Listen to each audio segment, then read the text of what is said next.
Right now, as you're watching this, gold is sitting at around $4,676 per ounce. That number sounds impressive, and it is.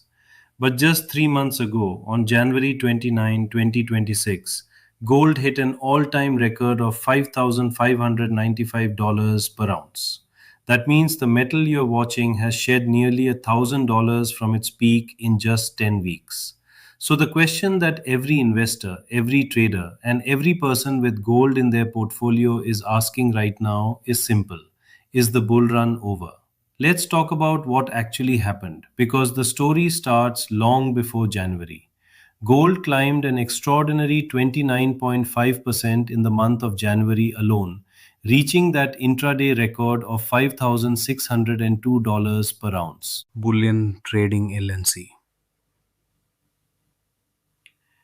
That kind of vertical move in a single month is almost unheard of for a metal that typically moves slowly and steadily.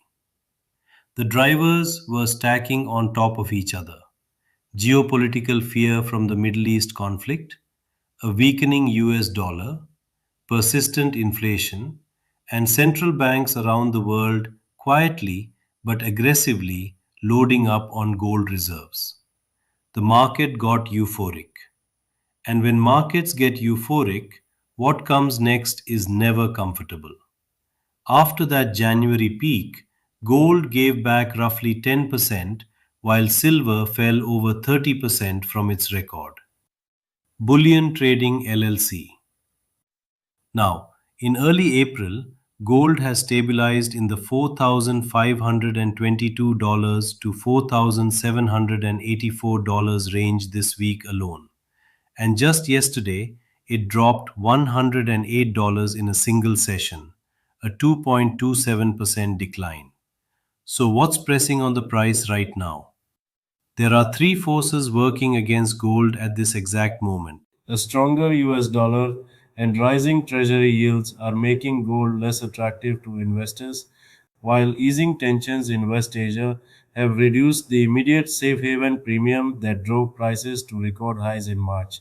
The Sunday Guardian, on top of that, the escalating Middle East conflict has pushed Brent crude oil consistently above $100 to $110 per barrel, which has spiked global inflation expectations and forced the Federal Reserve into a more hawkish stance.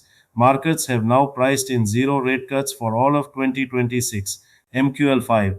Here's the paradox that surprises a lot of people. War is usually bullish for gold because it drives safe haven demand. But when that same war drives oil higher, which then drives inflation higher, which then forces central banks to keep rates elevated, suddenly gold, which pays no interest, becomes less competitive against bonds and savings accounts. That is exactly the trap gold is caught in right now. But here is why the word over is probably the wrong word to use about this bull run. The consensus view across major institutions is that the bull market is not over, but rather that the market needed a reset before the next leg higher.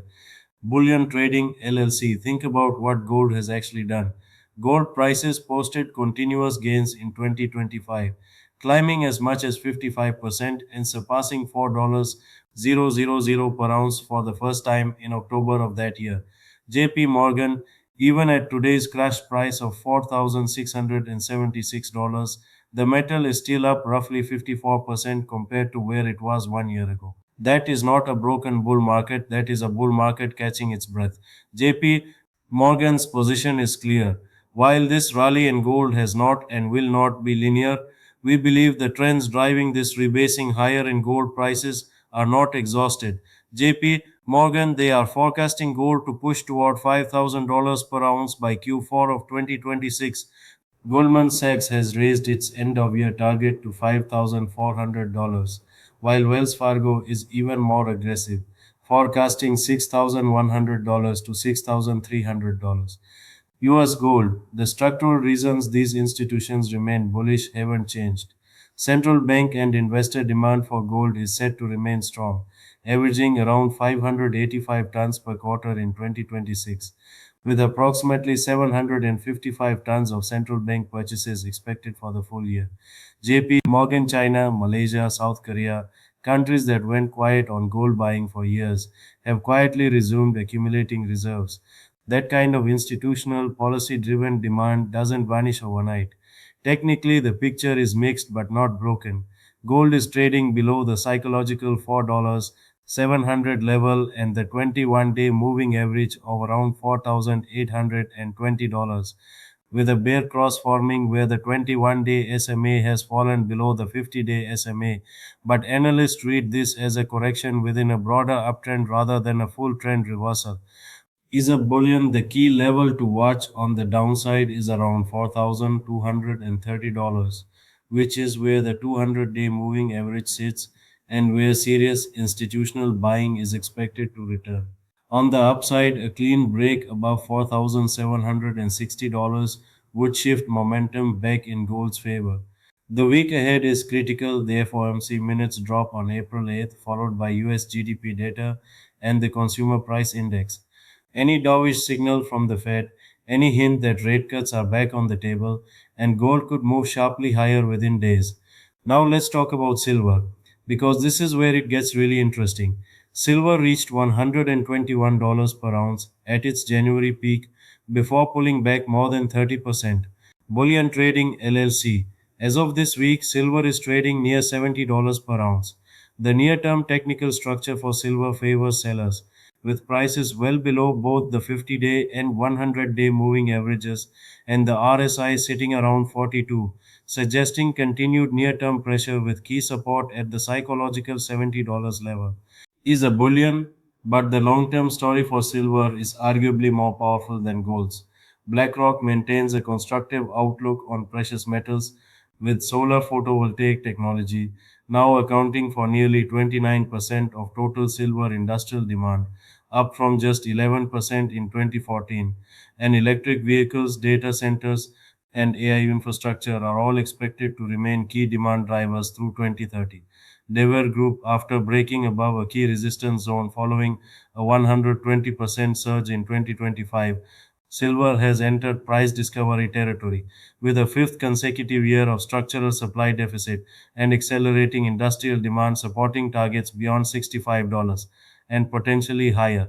IGJP Morgan's aggregated forecast sees silver averaging around $81 per ounce in 2026, with more bullish analysts calling for triple digits by year end. De Beer Group. The bottom line is this: gold enters this phase of 2026 with declining real yields, elevated government spending, and structural central bank demand still intact. IG, the correction from $5,595 to $4,676 is painful if you bought at the top. But in the context of a metal that was trading below $3,000 just over a year ago, this is a market consolidating, not collapsing. The bull run is not over, it is pausing. And history suggests that is exactly when the most prepared investors position themselves for the next move up. Whether gold tests $5,000 again or first dips toward $4,200, the structural story, debt, de-dollarization, central bank demand, and geopolitical uncertainty has not changed. Neither has silver's role in the green energy revolution. Watch the FOMC minutes on April 8th, watch the $4,230 support level, and watch silver $70 for very closely, because what happens at these levels in the next 2 weeks could set the direction for the rest of 2026.